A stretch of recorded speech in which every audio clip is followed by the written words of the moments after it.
Mi amiga usaba su colectivo para extorsionar negocios y la tuve que exponer cuando quiso destruir el café de mi mamá. Hola Reddit. Llevo semanas preguntándome si hice lo correcto. Hay personas que dicen que traicioné una amistad. Otras creen que fui demasiado lejos. Y algunas piensan que nunca debí involucrarme desde el principio. Por eso quiero contar esta historia desde el inicio. No para atacar una causa en la que muchas personas creen genuinamente ni para desacreditar a quienes luchan por cambios sociales de manera honesta, sino porque a veces las personas utilizan discursos legítimos para obtener poder, beneficios personales o justificar comportamientos dañinos. Y cuando eso ocurre, guardar silencio también tiene consecuencias. Tengo 24 años y vivo en un municipio del estado de Veracruz. Siempre me he considerado una persona feminista. Crecí viendo a mi mamá sacar adelante nuestra casa prácticamente sola después del divorcio de mis padres. La vi trabajar jornadas dobles. Escuchar comentarios despectivos de clientes. Lidiar con proveedores que preferían negociar con hombres. Y aún así levantarse cada mañana para seguir adelante. Por eso muchas de las ideas relacionadas con igualdad, autonomía y respeto hacia las mujeres tenían sentido para mí desde muy joven. No fue una moda. No fue algo que adopté para encajar. Era una convicción personal. Conocí a Diana por internet cuando tenía 20 años. Todo comenzó en un grupo de discusión universitario. Al principio hablábamos sobre libros, películas, noticias, experiencias cotidianas. Teníamos opiniones muy parecidas sobre muchos temas. Ambas creíamos en la importancia de denunciar abusos reales, cuestionar desigualdades y apoyarnos entre mujeres. Con el tiempo empezamos a hablar prácticamente todos los días. Pasábamos horas enviándonos mensajes. Nos contábamos problemas familiares. Estrés universitario. Inseguridades. Rompimientos amorosos. Se convirtió en una de mis mejores amigas. Aunque vivíamos en municipios distintos dentro del estado, eventualmente comenzamos a vernos en persona. Era divertida. Inteligente. Muy elocuente. Tenía una facilidad impresionante para hablar frente a grupos. Y una capacidad enorme para convencer a otros. Sin embargo, con el paso del tiempo, algunas de sus opiniones comenzaron a volverse más extremas. No ocurrió de golpe. Fue gradual. Primero dejó de tolerar cualquier desacuerdo.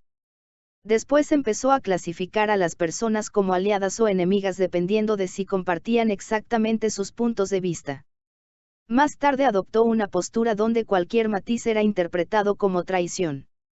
Si alguien cuestionaba métodos específicos, automáticamente era acusado de estar del otro lado. Recuerdo conversaciones incómodas. Yo intentaba introducir matices. Decir que existían distintas formas de activismo. Que era importante verificar información antes de acusar a alguien. Que no todo desacuerdo significaba mala intención. Ella respondía con frases como: el problema es que eres demasiado blanda. Por personas tibias nunca cambia nada. La empatía mal dirigida protege a los agresores. No siempre estaba de acuerdo con ella. Pero tampoco veía motivos para romper una amistad. Pensaba que simplemente teníamos maneras distintas de entender ciertas cosas. Después de graduarme, mi vida tomó otro rumbo. Comencé a trabajar medio tiempo mientras ayudaba a mi mamá con un sueño que llevaba años persiguiendo. Abrir una cafetería. No era un proyecto enorme. Ni sofisticado. Era un local pequeño ubicado cerca del centro del municipio. Con apenas unas cuantas mesas. Decoración sencilla. Y recetas que mi mamá perfeccionó durante años. La vi invertir ahorros. Pedir préstamos. Pasar noches enteras haciendo cuentas. Y aún así sonreír cada vez que hablaba del café. Nunca olvidaré el día de la inauguración. Mi mamá lloró cuando entraron los primeros clientes. Yo también. Porque después de tantos sacrificios finalmente tenía algo propio. Mientras tanto, Diana comenzó a involucrarse cada vez más en actividades de organización comunitaria. fundó un colectivo integrado inicialmente por estudiantes universitarias. El objetivo era acompañar casos de violencia, realizar talleres informativos y generar espacios de apoyo. Y sinceramente, al principio me pareció admirable. Muchas chicas encontraban ahí contención emocional y acompañamiento. Diana estaba orgullosa. Yo también lo estaba por ella. Pero conforme el colectivo creció, algo empezó a cambiar. Las reuniones dejaron de centrarse únicamente en actividades de apoyo. Las conversaciones giraban constantemente alrededor de confrontaciones. Listas de personas problemáticas. Negocios que debían ser exhibidos. Y estrategias para presionar públicamente a quienes consideraban adversarios. Intenté no sacar conclusiones apresuradas. Pensé que quizás era parte del crecimiento desordenado de cualquier organización. Hasta que comenzaron a visitar la cafetería. Al principio eran grupos pequeños. 3 o 4 chicas. Consumían café. Postres. Bebidas. Conversaban durante horas. Nos daba gusto recibirlas. Mi mamá incluso les ofrecía descuentos ocasionales porque conocía a Diana y sabía que muchas eran estudiantes. Pero después comenzaron a aparecer grupos más grandes. 10 personas. 12. 15. Movían mesas. Permanecían toda la tarde. Pedían productos adicionales. Y cuando llegaba el momento de pagar, empezaban las incomodidades. No podrían apoyar la causa. Somos un colectivo que trabaja por las mujeres. Deberían solidarizarse. Las primeras veces mi mamá lo tomó con paciencia.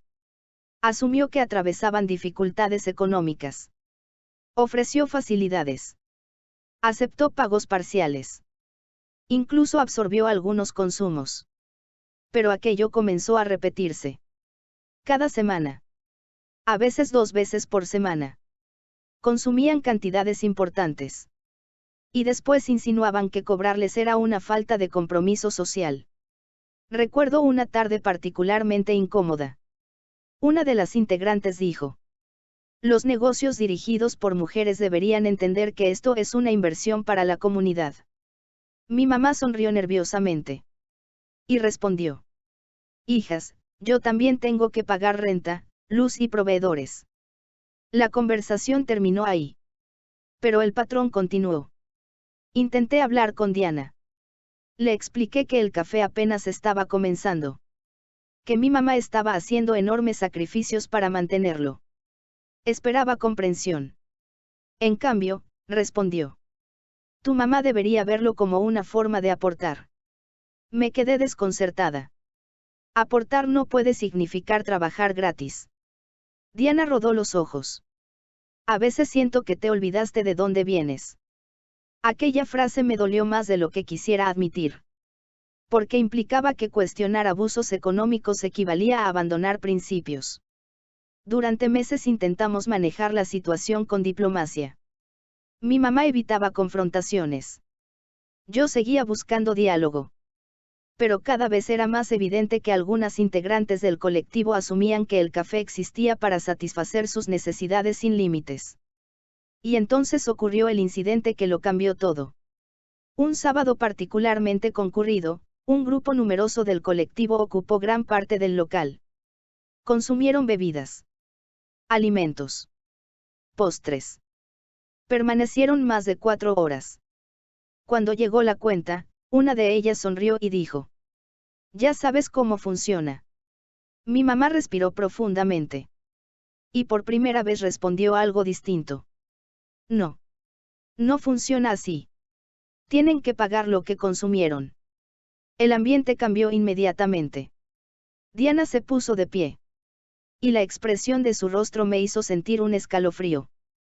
Porque por primera vez entendí que aquella conversación no terminaría simplemente con una discusión incómoda.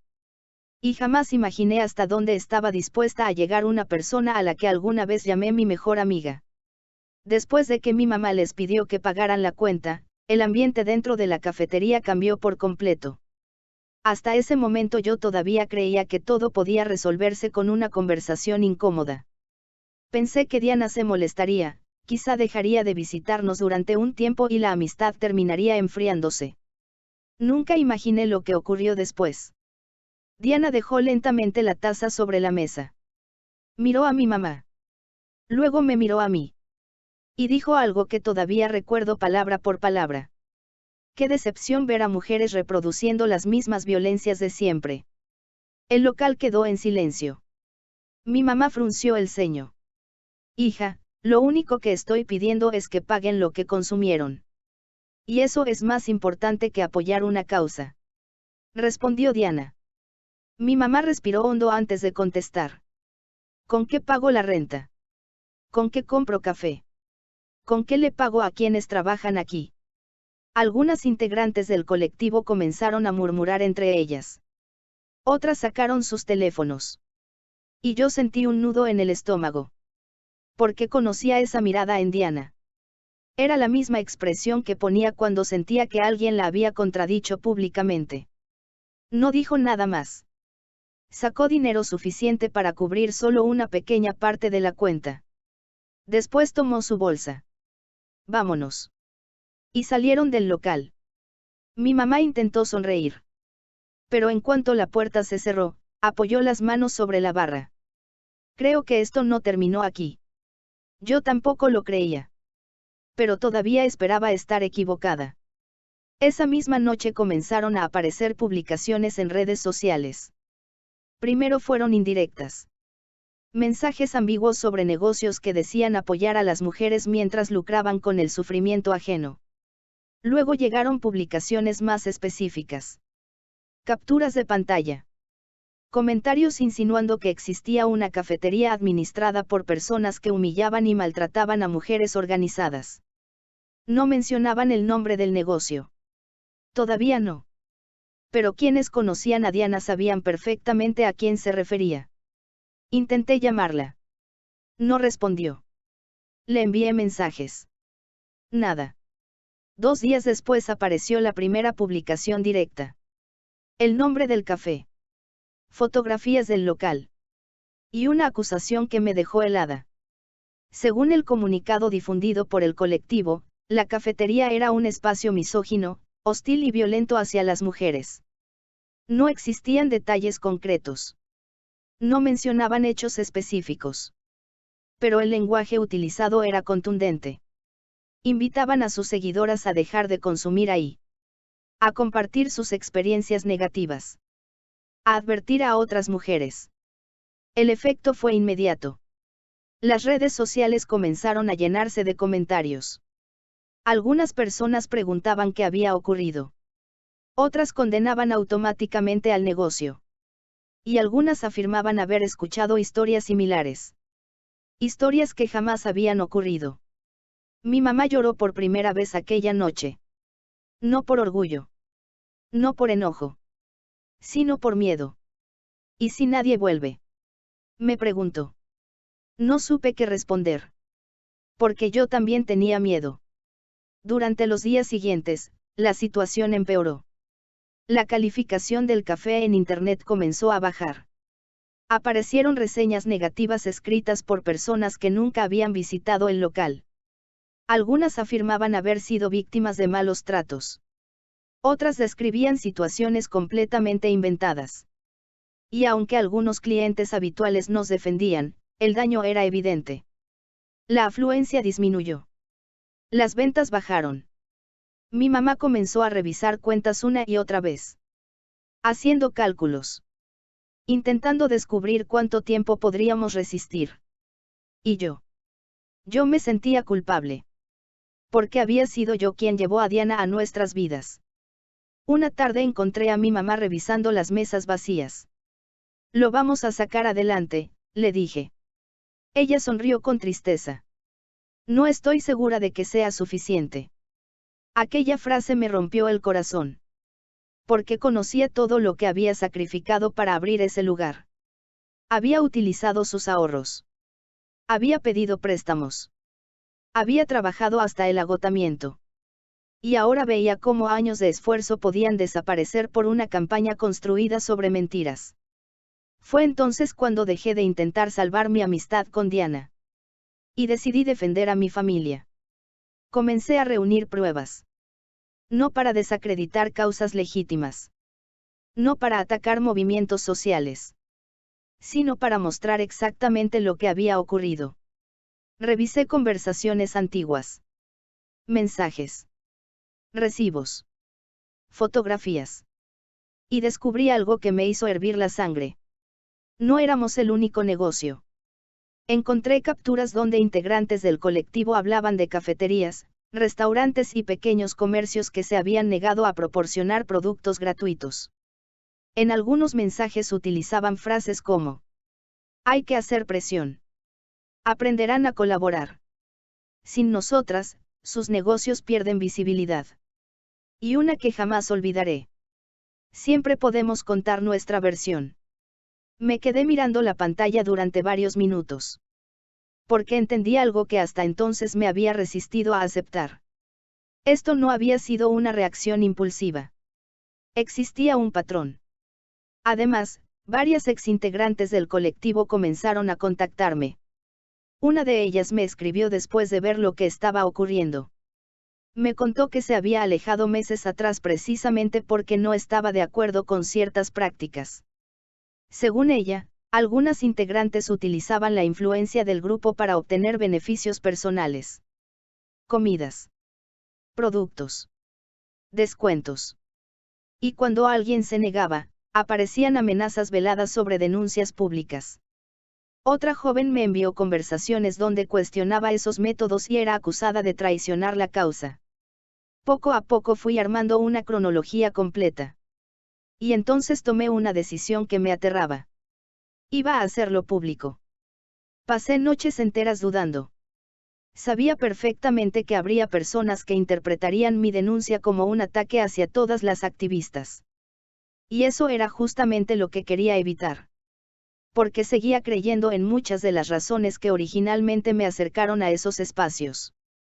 Seguía creyendo en la importancia de acompañar a víctimas reales. Seguía creyendo en la solidaridad entre mujeres.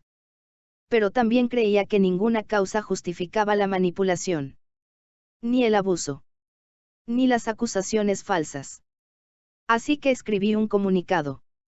Lo revisé una y otra vez. Expliqué que no estaba cuestionando ideales ni luchas colectivas. Narré exactamente lo ocurrido. Incluí capturas donde se mostraban consumos impagos. Conversaciones donde se presionaba a negocios. Mensajes que evidenciaban la intención de utilizar la reputación del colectivo como herramienta de intimidación. Y finalmente publiqué todo. Las primeras horas fueron aterradoras. Algunas personas me insultaron. Me acusaron de exagerar. De querer desacreditar movimientos completos. Pero otras comenzaron a leer realmente la información. A revisar las pruebas. A hacer preguntas. Y entonces ocurrió algo inesperado. Más comerciantes aparecieron. Dueñas de pequeños negocios. Administradores de locales. Personas que describían experiencias similares. No todas idénticas. Pero sí inquietantemente parecidas. Consumo sin pagar. Presiones. Insinuaciones. Miedo a ser señalados públicamente. De pronto, aquello dejó de ser únicamente nuestra historia. La conversación cambió. Muchas integrantes del colectivo expresaron sentirse engañadas. Algunas renunciaron públicamente. Otras pidieron investigaciones internas. ¿Y Diana? Diana desapareció de redes sociales durante varios días. Cuando finalmente intentó responder, negó las acusaciones. Afirmó que todo era una campaña para desacreditarla. Sin embargo, las pruebas seguían ahí. Y cada nueva declaración suya parecía contradicha por mensajes anteriores. Nunca volví a verla en persona. La última vez que hablamos fue mediante un mensaje breve. Me acusó de destruir años de trabajo. Le respondí algo que llevaba mucho tiempo queriendo decirle. No destruí tu colectivo. Expuse decisiones que tú tomaste. Y bloqueé su número. Los meses posteriores no fueron fáciles. El café tardó en recuperarse. Hubo semanas difíciles. Muchísima incertidumbre. Pero también ocurrió algo hermoso. Clientes habituales regresaron. Personas nuevas acudieron después de conocer nuestra versión. Vecinos organizaron actividades para apoyar el negocio. Y poco a poco el local volvió a llenarse. No porque la gente olvidara lo ocurrido, sino porque eligieron mirar los hechos completos antes de juzgar. Una tarde encontré a mi mamá acomodando tazas antes de abrir. Me sonrió. Pensé que íbamos a perderlo todo. Yo también lo pensé. Pero ahí seguíamos. Con el mismo aroma a café recién hecho. Las mismas mesas sencillas. Y el mismo sueño que había estado a punto de desaparecer. A veces extraño a la Diana que conocí años atrás. La amiga con la que hablaba hasta la madrugada. La joven apasionada que realmente quería ayudar. No sé exactamente en qué momento dejó de distinguir entre convicción y poder. Tal vez nunca lo sabré. Pero aprendí algo importante. Las causas justas no vuelven justas todas las acciones realizadas en su nombre. Y apoyar ideales en los que crees no significa guardar silencio cuando alguien los utiliza para dañar a otros. Así que Reddit. Fui una mala persona por exponer públicamente a mi amiga cuando intentó destruir el café de mi mamá después de que nos negamos a regalarle productos. Porque durante mucho tiempo me sentí culpable por terminar una amistad de años. Pero cada vez que veo a mi mamá sonriendo detrás de la barra, sirviendo café a clientes que llegan por gusto y no por obligación. Recuerdo por qué tomé aquella decisión. Y entiendo que defender a las personas que amas no siempre significa quedarte callada. A veces significa decir la verdad. Incluso cuando quien está al otro lado era alguien a quien alguna vez llamaste amiga.